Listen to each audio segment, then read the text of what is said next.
Laptop ini nggak cocok dijual di Indonesia. Lu tahu kan ROG, kalau udah keluarin seri Strix, udah pasti speknya rata kanan semua. Walaupun bukan yang paling tinggi aja, tetap rata kanan. Makanya harga yang dikasih sama ROG itu ya suka beda dari yang lain. Apalagi kalau lu cuma sekedar lihat spesifikasinya doang. Gua rasa lu udah nggak cocok sih komen-komen soal laptop ini. Soalnya ya, kalau ngomongin soal performance by spec tuh ya laptop gaming ROG itu tinggal main aja, udah pasti lancar cuy. Ini udah pakai Intel Core Ultra 9 275HX sama RTX 5070 Mobile. Udah jelas semua laptop lu nggak ada yang pakai spek kayak gini. Karena ini masih baru ya, belum banyak dijual di Indonesia. Nah, gue bilang ini nggak cocok dijual di Indonesia ya karena selain dari spesifikasi CPU dan GPU-nya, laptop ini tuh bakal susah buat dimaksimalin 100% untuk pemakaiannya. Kayak Huawei 7, siapa coba yang bisa dipakai di Indonesia ya? Provider apa yang bisa kasih speed internet kayak begini? Gak usah internetnya deh, ada berapa rumah yang sistem WiFi rumahnya udah pakai Huawei 7 atau kantor gitu? Ya ada berapa coba? Sekarang ditambah ini udah pakai Thunderbolt 5. Gua aja belum lihat Pak ya produk apa yang bener-bener bisa gunain Thunderbolt 5. Kayak ROG tuh gila banget kasih fitur-fitur ini ke usernya di Indonesia. Lu tahu ya, kan sekarang ROG udah pakai liquid metal aja, orang masih pengen coba di pasta ulang.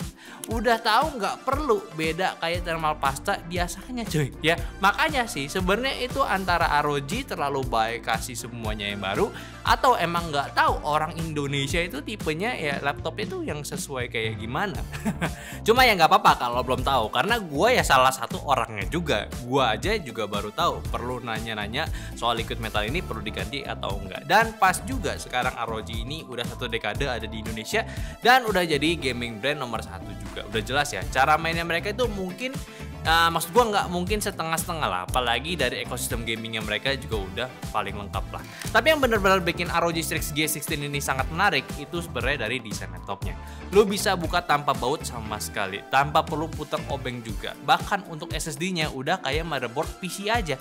Kalau case di bawahnya ini cuma buka kayak begini doang, nggak ada lagi namanya congkel-congkel. Plus extra miles juga nih dikasih untuk warningnya. Jadi kalau misalnya lu buka bodi bawahnya dan lu mau pakai lagi, lu itu nggak bisa langsung pencet tombol power untuk nyalain, tapi harus colok ke listriknya dulu, power brick-nya ya. Ini salah satu sistem pengamannya mereka agar lu lebih aware ketika habis buka. Jadi nggak perlu make sure apakah sudah tertutup dengan rapi atau tidak ya. Soalnya nih ya, laptopnya nggak murah cuy. Asal buka terus rusak kan PR ya. Mesti bawa ke service center. Ya memang ada garansi sih, tapi secara desain sekali lagi ya ini udah cakep. Untuk sebuah laptop gaming desainnya itu nggak aneh-aneh, simple banget ya, tetap ada logo ROG-nya yang khas dan LED underglow. Untuk laptopnya kasih nuansa gaming yang lebih intensif ataupun imersif ya. Mereka sebut ini full surround aura RGB. Ya memang nggak kecil laptopnya, tapi karena kan ya memang kasih spek yang bener-bener buas, ya nggak heran juga. Kayak tadi pas intip dalaman laptopnya, lu bisa lihat ini ada 3 kipas dan juga jelas exhaustnya itu di bagian belakang full ya. Tapi tenang, untuk suaranya nggak akan sebising itu kok. Terus juga bagian layarnya udah pakai standar ROG Nebula display yang udah pasti bisa ngemanjain experience lu saat main game di setting rata kanan dengan ray tracing on. 16 inci 16:10 rasionya dengan resolusi 2,5K 240Hz 3 ms juga, dan akurasi warnanya di 100% P3 ya. Memang ini IPS level tapi beda dari IPS biasa-biasa aja. Terus juga brightness-nya di 500 nits juga ya, udah pretty much dari segi speednya udah kencang dan digunakan untuk professional use pun jadi tetap asik. Resolusi, rasio, warna udah best untuk sebuah laptop untuk dipakai apa aja. Webcam juga ada Full HD pula buat conference jadi better, dan udah ada IR kamera jadi untuk login lebih cepat bisa. Terus buat keyboardnya di segi typingnya ini punya feel yang empuk, layoutnya juga tanpa numpad, jadi ukuran per tombolnya ini sedikit lebih besar dan juga dengan ada aksennya transparan di tombol yang common untuk game-game MOBA ya, serta nggak ketinggalan juga media button dan juga armorica shortcut yang lu bisa setting pula. Touchpadnya pun ini extra large ya ukurannya. Tapi balik lagi untuk ROG Strix ini sebenarnya tuh untuk desainnya ya slightly improve aja. Desain stylish sih tetap sama dari generasi ke generasi sebelumnya. Cuma yang ini sih ya gue udah suka. So Intel Core Ultra 9 275HX high-end mobile CPU dengan total 24 core non SMT ya, dengan maksimum turbonya di 5,4 GHz, 55 watt PBB-nya, tentu juga udah ada Intel iBoost 13 TOPS untuk efisiensi performance-nya.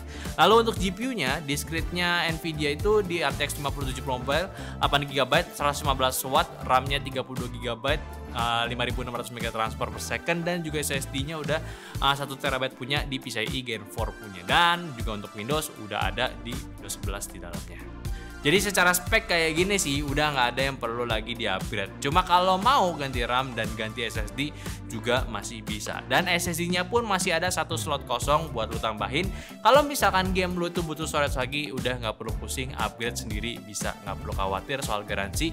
Kalau mau upgrade tenang aja. Nah sekarang kita cek nih performance-nya di laptop ini kayak apa. Tapi memang nih gua dapat produk awal dan pastinya buat lu punya ketika sudah beli akan jauh lebih optimal ya. Jadi ya info aja, laptop ini udah lewat beberapa tes sintetis dan gamingnya karena kita perlu update BIOS juga. Jadi langsung aja di Cinebench R15 ini jelas skornya bener-bener outstanding banget di 5900-an multinya, bahkan melebihi skor Intel Core Ultra 7 gua kemarin yang PC ya. Padahal sama-sama seri 200 juga. Begitu juga di Cinebench R23 dan R24 nya ini skornya gede banget. Lalu untuk Geekbench-nya dapat skor multinya hampir 20.000 dan singlenya di 3.000. Di 3D Mark untuk performance GPU-nya pun dapat skor yang kencang pula. Fast Track-nya di 27.000, Time Spy 13.000, Port Royal 9.000-an. Udah jelas ini laptop kenceng banget. Bahkan untuk speed SSD yang dikasih pun juga lebih dari 5.000 Mbps untuk read and write-nya. Thermal test untuk ROG Intelligent Cooling-nya sih ini memang saat running Cinebench bisa dapat suhu di 100 derajat Celcius. Tapi ini masih sangat wajar ya, karena ini kenceng juga dan hasil tesnya pun juga kenceng. Maksimal temperatur si CPU-nya pun juga masih di 105 derajat Celcius, jadi masih aman lah. Lalu untuk penggunaan produktivitasnya juga, penggunaan di Adobe Premiere untuk ngedit video Full HD dan 4K udah jelas aman. Cepet banget waktu rendernya, udah aman juga, lihat aja ya. Untuk di 4K-nya nggak ada yang lebih dari 20 detik untuk rendernya. Gokil sih. Blender BMW juga waktu rendernya cuma 7 detik doang, terus dipakai buat office work, jelas nggak usah gua jelasin lagi kayak gimana. Nah ini yang maksudnya kurang optimize dan sudah dikonfirm kalau buat end user nanti nggak bakalan kayak gini, yaitu pengetesan game e-sport. Kita tes semua di 2,5K resolusinya, kayak di CS2 aja ini highest-nya cuma di 138 fps. Terus juga untuk Valorant untung udah bisa dapat average di 299 fps settingan highest-nya juga. Di Dota 2 ini juga nih 174 fps lowest-nya dan 102 fps untuk highest-nya. Kalau game yang lebih beratan ya lebih aman sebenarnya. Di resolusi 2,5K juga ingat hasilnya kayak begini ya, kayak Shadow of Tomb Raider aja hasilnya settingan high to highest-nya itu udah di atas 100 fps. Lalu game Back Mid Wukong ya dengan settingan ray tracing on presetnya very high juga bisa dapat di 107 fps. Sedangkan setting sinematiknya ini ya bisa di 129 fps tanpa ray tracing. Terus Cyberpunk high dan ultranya ini pun juga tinggi banget fps-nya, dan kalau setting ray tracing on di mode ultra masih bisa dapat fps di 115 fps. Dan untuk Monster Hunter Wilds yang memang berat banget juga dan gamenya masih bisa dapat itu average-nya di atas 100 fps untuk settingan high dan ultra juga. Ya nice lah sebenarnya. Jadi ya buat main game sih ini udah lebih dari cukup sebenarnya. Udah sekencang itulah, dan jelas lu bisa nikmatin teknologi-teknologi baru dari CPU dan juga GPU yang ada di laptop ini. Dari DLSS 4, frame generation juga, tentunya juga untuk future game masih kuat kok. Terus juga untuk ngomongin masalah baterai, laptop ini punya kapasitas 90 Wh, gede, dan juga untuk pengecasannya udah support fast charging, jadi kalau buru-buru mau ngecas biar cepat full aman bisa. Dan juga ROG kasih dua pilihan charger, utamanya itu di 280 watt, tapi kalau mau traveling dan nggak pakai secara intens bisa aja gunain yang 100 wattnya. Tentunya juga lo bisa setting performance bisa lebih irit daya dari Armoury Crate-nya untuk matiin GPU-nya karena sudah support Max Switch dan Optimus juga, so make sure ya untuk Armoury Crate-nya ini ya jangan dibikin nganggur. Lo coba explore, gunain aja untuk fiturnya. Ya, jadi si ROG Strix G16 jelas kalau ngomongin soal harga untuk laptop ini bukan laptop dengan harga 10 jutaan kayak biasa gua jawab.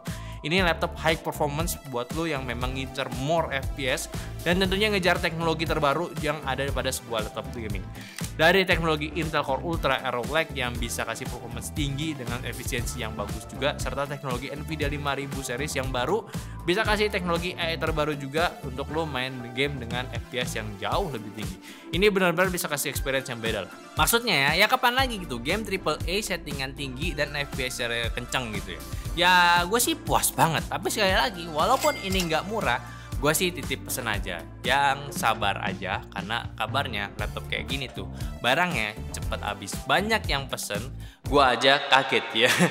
Makanya walaupun ini yang nonton banyak kaum menang mendingnya, ya budget mepet juga tentunya. Sebenarnya ada nih kaum elit yang udah pesen tanpa perlu tahu performanya kayak gimana. Gila nggak tuh? Dan laptop ini juga masih ada SKU lainnya yang up to di 5080. Kira-kira harganya kayak gimana? Nah, buat lo nih yang memang masih jadi kaum menang mending, kira-kira gimana sama laptop yang satu ini? Coba aja komen di bawah. Oke, mungkin aja deh video gue dari Asus ROG Strix G16. Terima kasih udah nonton nyantai. Kalau kalian suka, like videonya. Kalau kalian mau follow, ada di sosial media kita di Instagram, Facebook, Discord, semuanya ada di link di deskripsi. Kalau mau join member, silakan aja join. Dan yang terakhir, sampai jumpa di video nyantai selanjutnya. Bye-bye.